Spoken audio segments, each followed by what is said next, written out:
मेहंदी के पत्ते भले ही हरे रंग के, पर उसमें लाली छुपी रहती है, और दूध में जैसे मक्खन घी छुपा रहता है, और ईख में जैसे मिठास छुपा रहता है। आप गन्ना को चोखेंगे तो क्या लगेगा? मीठा है गन्ना जो, और रस को निकाल करके पिएंगे तो उसमें मिठास है, और उस रस में से गुड़, शक्कर, चीनी, खांड जो भी बनता है वह सब मीठा है। और उसमें क्या विशेषता है? तो उस गुड़, शक्कर, चीनी, खांड को जिसमें भी मिला दो उसे भी मीठा कर देता है। पानी में मिलाया तो पानी मीठा, दूध में मिलाया तो दूध मीठा, सबको मीठा करता चला जाता है। तो इसी प्रकार से जो सच्चिदानंद परमात्मा है, उससे जिसका संबंध है वह सच्चिदानंद रूप ही होता है। कि संबंध होगा कि नहीं? संबंध तो है भाई। जो चीज व्यापक है उसका जो परिच्छिन्न वस्तु है जो हमें दिख रहे हैं ये दृश्य कोटि में, उनका संबंध जो है हमेशा ही बना रहता है। जो चीज व्यापक है वह जैसे नीम का पत्ता है, नीम का पत्ता भी उस व्यापक से अलग नहीं हो सकता। तो इसी प्रकार से सारा संसार परमात्मा का स्वरूप है।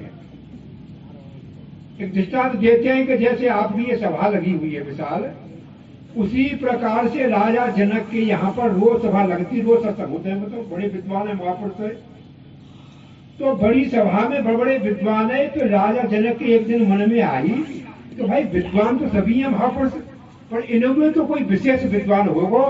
तो वहां के लिए परीक्षा के लिए उन्हें 10,000 गाय रख दी इनाम, जिनके सोने के सींग मड़े हुए और बड़ी हष्टपुष्ट गाय, बड़ी दुल्हारू गाय है, बड़ी सीधे स्वभाव की गाय है, और 10,000 रखी है गाय जो इनाम पर।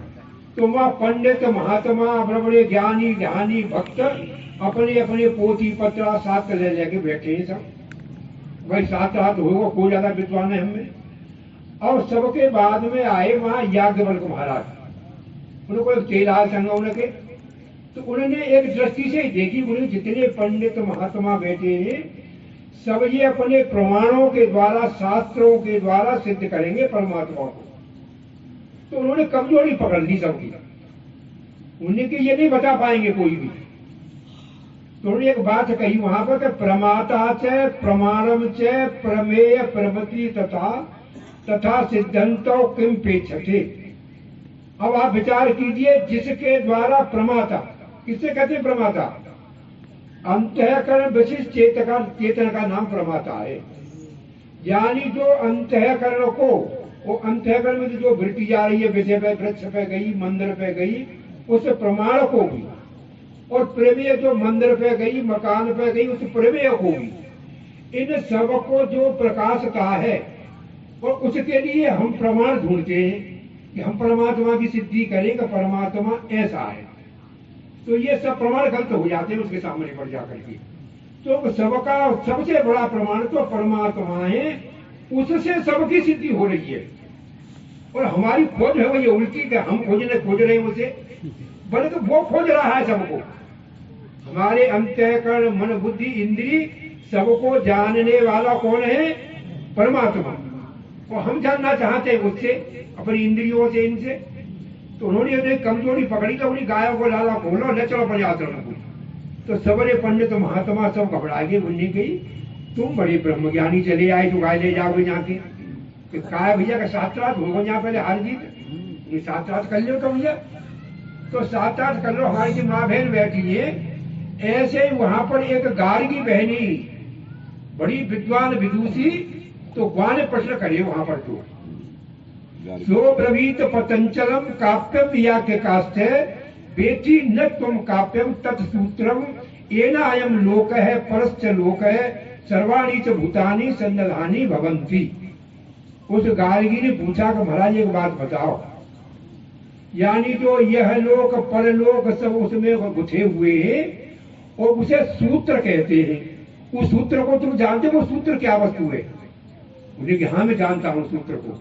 उन्हें कि अच्छा। तो दूसरा प्रश्न होकर दिया उसने, गार्गी ने।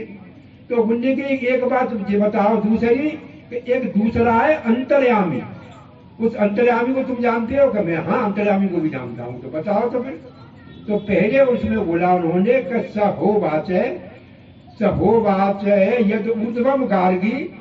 वैसे बलराम बहुत लंबा प्रसंग है, तो अब पहले और महात्मा पंडित आए, दोनों को उत्तर दे दिए ठीक उन्होंने।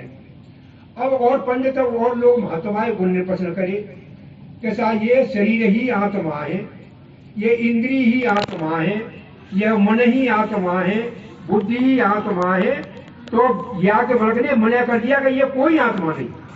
आत्मा कहते कैसे, आत्मा वो होता है जो सत्य स्वरूप है, ज्ञान स्वरूप है, आनंद स्वरूप है, वो होता है आत्मा। वही तो सब जड़ ही ये थोड़े जानते हैं कोई, इनको जानने वाला तो आत्मा है, परमात्मा है वो। अब इसके सबके उत्तर दे दिए तो सब पंडित महात्मा सब जो चुप रह गई, हार गए सब। अब वो गार्गी ने जो पहले प्रश्न करेगा है वो दोबारा फिर आई हमें सभा में। उन्हें की भाई देखो पंडित महात्मा तुम तो लोग हार गए, तुम तो कह रहे हो शरीर आत्मा, ये आत्मा नहीं हो सकता, इंद्रिय आत्मा नहीं। अब ये याज्ञवल्क्य ही सबसे विश्व विजेता है, और मेरे पास अभी दो प्रश्न ऐसे हैं कि मैं याज्ञवल्क्य निश्चय हरा दूंगी, आपकी आज्ञा हो तो पूछूं मैं। तो भैया जो पहलवान हार जाए वो जो सोचते हो कि जीतों का जीव कैसे हारे, तो उन्हें पूछो बेटी, पूछो भाई। याज्ञवल्क्य ने दे दी अनुमति के पूछो। तो एक प्रश्न किया गार्गी ने वहां पर, सहो वाचे यद ऊर्ध्वम गार्गी दिवो यद वाके पृथिव्या यद अंतरा द्यावा पृथ्वी में यद भूतम च भवस्य ओतम च प्रोतम च।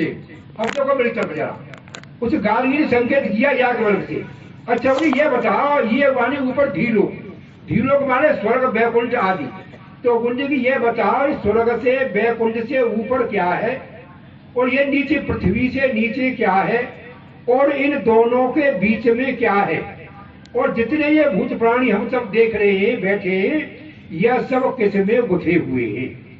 ये प्रश्न किया गार्गी ने। तो याज्ञवल्क्य ने उत्तर दिया कि सहो वाचे यद ऊर्ध्वम गार्गी दिवो यद वाके पृथिव्या यद अंतरा द्यावा पृथ्वी ओतम च आकाशे ओतम च प्रोतम च। उनने कही कि ढीलोक से ऊपर आकाश है और पृथ्वी से नीचे आकाश है, इन दोनों के बीच में आकाश है, और जितने भूत प्राणी है सब आकाश में ही गुथे हुए। तो भैया आकाश कहाँ है, आप बोलो। सत्संग होता बड़े सब पे कहते रहते हैं, ये बहुत सादा बात है। आकाश है, बीच में आकाश है।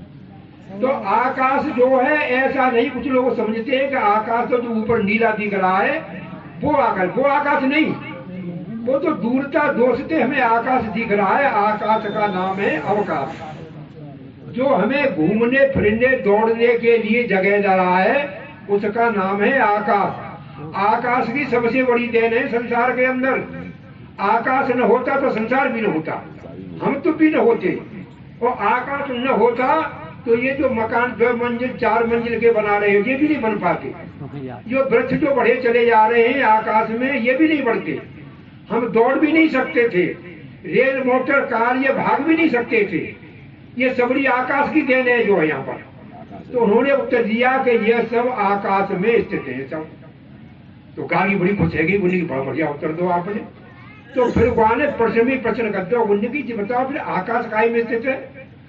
तब याज्ञवल्क्य ने उत्तर दो उन्हें की आकाश जो है उस परब्रह्म परमात्मा में कहो, ब्रह्म में कहो, चेतन में स्थित है। तो चलो ठीक है, तो उन्हें की कोई ब्रह्म काय में स्थित है फिर। तो अब याज्ञवल्क्य ने रोक दिया उनको, उन्हें की ये तेरा प्रश्न ठीक नहीं बन रहा तेरा भाई, उसका कोई कारण हो तो बताया जाएगा वो उसमें स्थित है।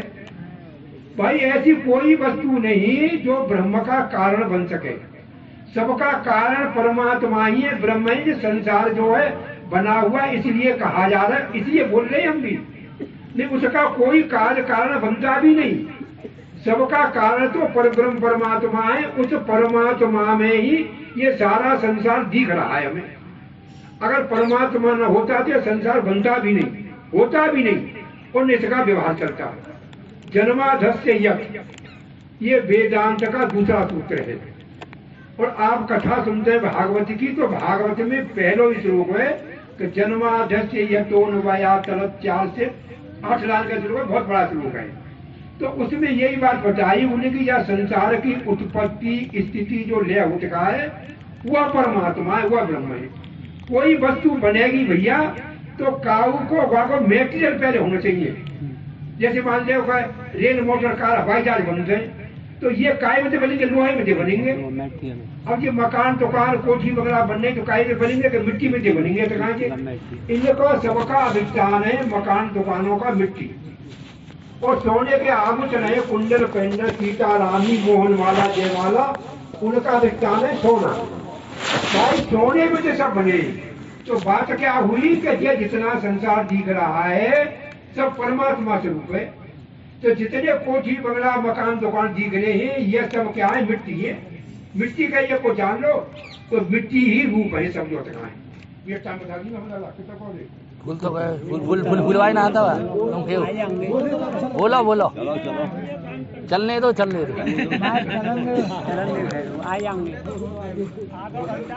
आधा घंटा बोल रहा हूँ मैं कि जानी जो है एक बार उद्दालक मुनि का पुत्र श्वेत केतु वो पढ़ करके आया तो उसे पूछा उन्होंने क्या पढ़ाया लगा पढ़ाई तुम एक बात बताओ ये नाम सत्यम सत्यम भवती अमतम मतम, तुम उसको जानते हो जिसके एक के जानने से सब जान लिया जाए?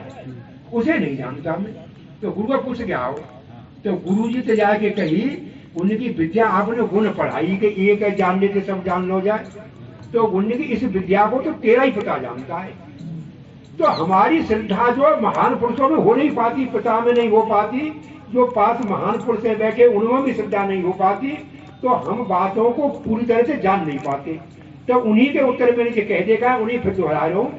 तो उन्होंने यही बात कही वहाँ जगह पे जानी एक के जानने से सब जान लिया जाता है। यथा सौम्य के न मृत पंडे न सर्वम मृतमय विज्ञातम स्याद वाचा रमणो विकारो नाम गेय माया मात्र मिदम द्वैतम अद्वैतम परमार्थ।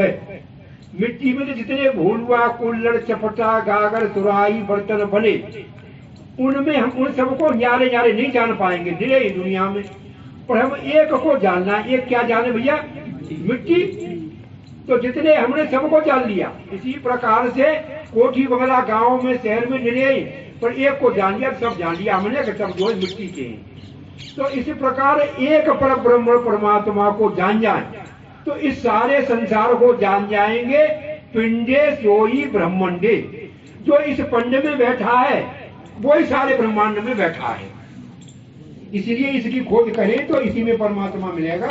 एक पद सुना दे माता बहन के हिसाब से कि जैसे ये भगवान कृष्ण है, इनका स्वरूप सबसे विलक्षण है, सुंदर है।